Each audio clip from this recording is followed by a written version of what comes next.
এরপরেও আমরা ভয়াবহ দুর্ভিক্ষ লক্ষ্য করেছি, আমরা এরপরেও সংঘাত লক্ষ্য করেছি, আমরা রক্ষী বাহিনীর আক্রমণ দেখেছি, বারবার মানুষকে নিহত হতে দেখেছি। বিপরীতে 75 আসছে।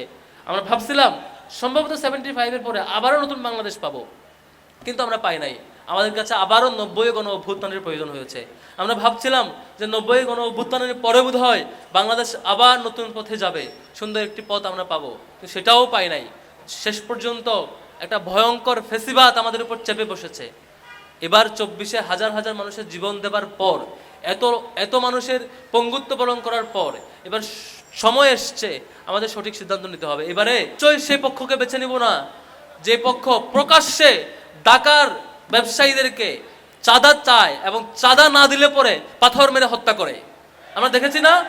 এবং সে সংবাদ চাপিয়ে দেওয়ার জন্য সেই সংবাদ যখন মিডিয়াতে আসে, মিডিয়া সে কর্মীকে চাকরি থেকে বরখাস্ত করা হয় হুমকি দিয়ে। আমরা এই ভয়ঙ্কর ফেসিবাদ আর চাই না। আমরা চাই না ব্যাংক লুটপাটের একটা ভয়ঙ্কর দৃশ্য দেখার পর 24-এর গণ অভ্যুত্থানের পরে যে নির্বাচন হয়, সে নির্বাচনে যে দল তার প্রার্থীদের 60% প্রার্থী দেয় ঋণ খেলাপি, যারা আবারও ব্যাংক লুটপাট করবে, সেই দলকে আমরা ভোট দিতে চাই না।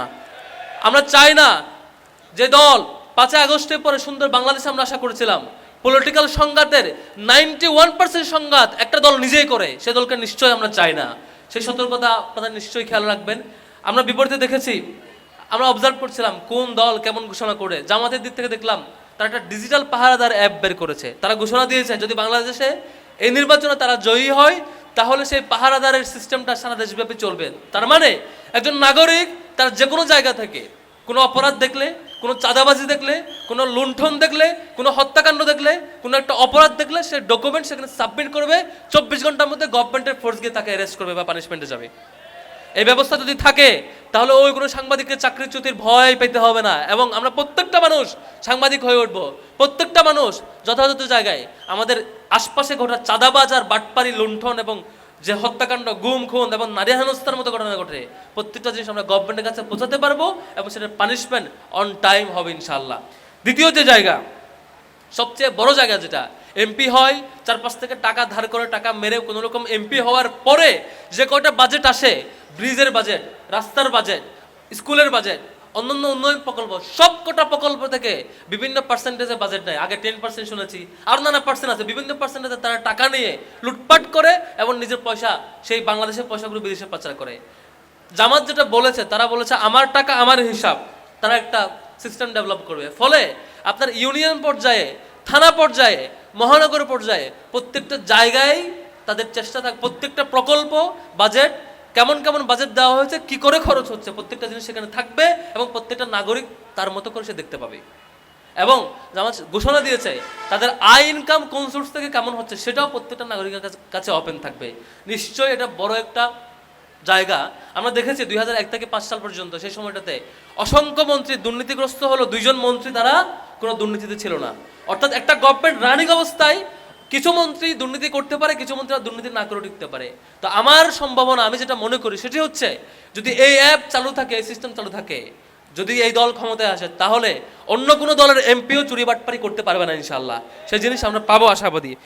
থার্ড যেটা বলবো সেটি হচ্ছে আমাদের বড় ক্রাইসিস যেটা, সেটা হচ্ছে যুবকদেরকে বেকারের কারখানায় পরিণত করা, যুবকদেরকে এমন প্রতিষ্ঠানে পাঠানো, তাদেরকে বিভিন্নভাবে বেকারত্বের অভিশাপে ব্যস্ত রাখা। সে জায়গায় তাদের জামাতের পলিসি দেখলাম, তারা ঘোষণা দিয়েছে ইয়ুথ ফার্স্ট পলিসি, যেখানে যুবকদেরকে কর্মসংস্থান নিশ্চিত করা, অপমানজনক কোনো বেকার ভাতা কিংবা অন্য কোনো ফ্যামিলি কার্ড এগুলো না দিয়ে সরাসরি সবার কর্মসংস্থান নিশ্চিত করার জন্য যুগোপযোগী তারা ব্যবস্থা নিয়েছে। আমরা আশা করছি আমরা ছাত্র শিবিরের জায়গা থেকে ডাকসু হয়ে জকসু পর্যন্ত আমরা চেষ্টা করেছি সক্ষমতার মিনিমাম লেভেল থেকে হৃদয়ের সর্বোচ্চটুকু দরদ দিয়ে ম্যাক্সিমাম যেটুকু দেওয়া যায়। আশা করব ইনসাফের পক্ষে যারা বলছেন দাড়িপাল্লার কথা, আমরা তো হাসিনার রেজিমে কয়েকটা নির্বাচন দেখেছি, নির্বাচনের নামে প্রহসন, নাটক, রাতের বেলা ভোট দিয়ে দেয়া, কবরস্থান থেকে মরা মানুষ এসে ভোট দিয়ে যেত। তো সেই সংস্কৃতি ভেঙে আমরা একটা নির্বাচন পেতে যাচ্ছি। তো প্রিয় বাংলাদেশ, সিদ্ধান্ত আপনাদের হাতে, আপনাদের হাতেই ক্ষমতার চাবিকাঠি। আপনারা কাদেরকে ক্ষমতায় আনবেন, কাদের হাতে দেশ পরিচালনার দায়িত্ব দিবেন, সেই সিদ্ধান্ত আপনাদের। আপনারা যথেষ্ট বিবেকবান, যথেষ্ট বুদ্ধিমান। যদি আপনারা চান, যদি আপনারা ভোট দেন চাঁদাবাজদেরকে, যদি আপনারা ভোট দেন দখলদারদেরকে, তাহলে কিন্তু জাতীয় সংসদে সেই চাঁদাবাজ দখলদাররা কিন্তু নতুন করে আবার আসবে, আবারও বাংলাদেশকে হাসিনার রেজিমে ফিরিয়ে নিয়ে যাবে। আর যদি আপনারা ভোট দেন ন্যায়ের পক্ষে, ইনসাফের পক্ষে, তাহলেই কেবল সম্ভব আমাদের শহীদদের আশা আকাঙ্ক্ষার আলোকে বাংলাদেশ গড়ার। সুতরাং আপনারাই সিদ্ধান্ত নেবেন আপনারা কাদেরকে ভোট দিবেন। গত 1.5 বছরে আপনারা দেখেছেন কোন দল কি কাজ করেছে। বাংলাদেশের জনগণ অন্ধ নয়, তারা যথেষ্ট বিবেকবান, যথেষ্ট বুদ্ধিমান। আমি আশা রাখবো আপনারা দেখেছেন গত 1.5 বছরে কারা কি করেছে।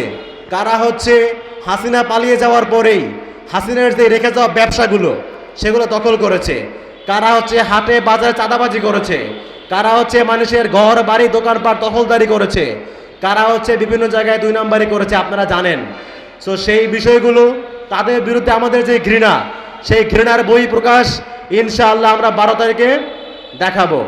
তারুণ্যের প্রথম ভোট ন্যায় ইনসাফের পক্ষে হোক। তারুণ্যের প্রথম ভোট, তারুণ্যের প্রথম ভোট ন্যায় ইনসাফের পক্ষে হোক, চাঁদাবাজদের বিরুদ্ধে হোক। তারুণ্যের প্রথম ভোট চাঁদাবাজদের বিরুদ্ধে হোক, দুর্নীতিবাজদের বিরুদ্ধে হোক, দখলদারদের বিরুদ্ধে হোক। ইনকিলাব জিন্দাবাদ। তাদের এই যে ক্ষমতার অপপ্রয়োগ সেটি যেন অপপ্রয়োগ না করেন, বরং সেটি না করে বরং শিক্ষার্থী এবং বিভিন্ন রাজনৈতিক ছাত্র সংগঠনগুলোর সাথে সহমর্মিতাপূর্ণ আচরণ এবং একই সাথে ক্যাম্পাসগুলোতে যেন সহাবস্থান নিশ্চিত থাকে, তেমনটাই আমরা প্রত্যাশা করব। এবং একই সাথে আগামী দিনে শুধুমাত্র ডাকসুনে আমরা বিশ্বাস করি যে ডাকসুর যারা নেতৃবৃন্দ রয়েছেন তাদের ভয়েস রেজ করার মাধ্যমে এবং একই সাথে যারা বিভিন্ন ছাত্র সংগঠনের প্রতিনিধি রয়েছেন তাদের ভয়েস রেজ করার মাধ্যমে আমরা বিশ্বাস করি যে বাংলাদেশের সকল শিক্ষা প্রতিষ্ঠানে ছাত্র সংসদ নির্বাচন নিশ্চিত করতে হবে। এবং এ ব্যাপারে সকল ছাত্র সংগঠনগুলোর প্রতি যেন সকল ছাত্র সংগঠনগুলো যেন সজাগ দৃষ্টি রাখেন এবং একই সাথে যেন বিশ্ববিদ্যালয় এবং বিভিন্ন কলেজ প্রশাসনকে ছাত্র সংসদ নির্বাচন অনুষ্ঠিত করার জন্য চাপ প্রয়োগ করেন। সকলের কাছে আমার এই আহ্বানটি থাকবে এবং আমরা বিশ্বাস করি আমরা সকলে এক এবং ঐক্যবদ্ধ ভূমিকার মাধ্যমে যেভাবে 5 আগস্টে আমরা স্বৈরাচারকে বাংলাদেশ থেকে বিতাড়িত করেছিলাম, একই সাথে ভবিষ্যতে যদি কেউ স্বৈরাচারী কায়দায় অবতীর্ণ হন কিংবা স্বৈরাচারী ভূমিকা আমরা কারো মধ্যে দেখি, তাহলে আমরা যেন আবার পূর্বের ন্যায় আগামী দিনে এক এবং ঐক্যবদ্ধ হয়ে তাদের বিরুদ্ধে লড়াই সংগ্রাম করতে পারি, আমার তেমনটাই প্রত্যাশা থাকবে। এবং একই সাথে এই দেশের কল্যাণে সার্বভৌমত্বের সাথে আমরা সব সময় যেন এক এবং ঐক্যবদ্ধ থাকি, সকল ছাত্র সংগঠনগুলোকে সে সকল বিষয়ে সজাগ দৃষ্টি এবং এক এবং ঐক্যবদ্ধ থাকার ব্যাপারে যেন আমরা সবসময় নিজেদের মধ্যে সেই ঐক্যবদ্ধ ভূমিকাটি রাখতে পারি এবং নিজেদের মধ্যে যেন সেই ঐক্যের জায়গাটি যেন কোনোভাবে বিনষ্ট না হয় সেটির ব্যাপারে যেন আমরা সজাগ থাকতে পারি। সকলকে ধন্যবাদ।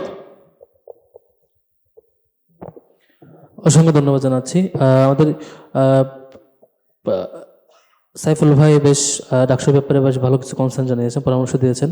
এবার কথা নিয়ে আসার জন্য অনুরোধ করছি আহসান মারজান ভাইকে, যিনি ইসলামী ছাত্র আন্দোলন বাংলাদেশের কেন্দ্রীয় সহসভাপতি। ওনার কথা নিয়ে আসার জন্য অনুরোধ করছি। আর যে সকল অন্যান্য সংগঠনের প্রতিনিধি বাইরে আসছেন, কোনো কারণে আমরা মিস করে ফেললে আপনারা স্মরণ করে দেবেন। আমাদের ভলান্টিয়াররা আছেন সামনে, তাজিন ভাই, তাজিন এবং মুসাদ্দিক, তারা দুজন সেখানে থাকবেন। আপনারা একটু আপনার কনসার্নটা জানাবেন আর কি, যদি কারোটা মিস হয় বা আপনাদের নোটেড না থাকে বলে মনে হয়। কোন কোন ভাই উপস্থিত হয়েছেন আমাদের অনেক সময় মিস হয়ে যেতে পারে, আপনারা স্মরণ করে দেওয়ার জন্য অনুরোধ করছি।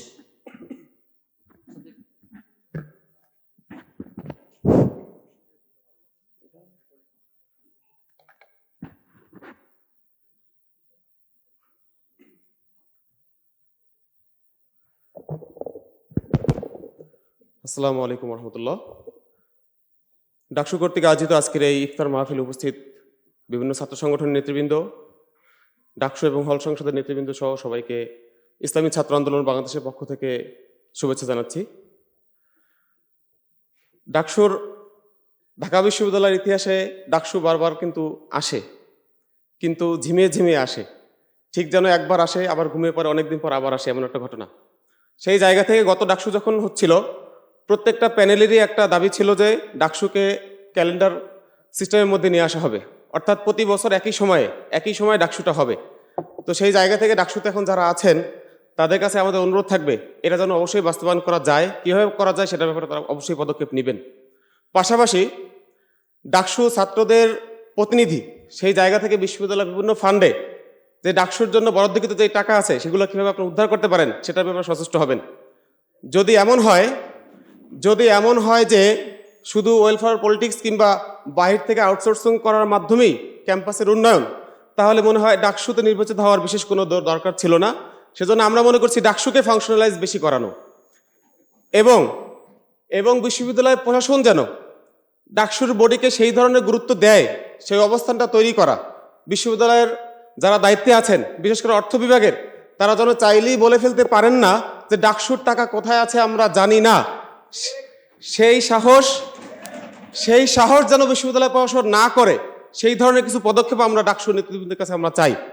যেহেতু ডাকসুতে প্যানেল ধরে নির্বাচিত হয়েছে, সেই জায়গা থেকে ব্যক্তিগত ইশতিহার না, ডাকসুর সেই প্যানেল ধরে যে ইশতিহার, সেই ইশতিহারের যেন বাস্তবায়ন হয়।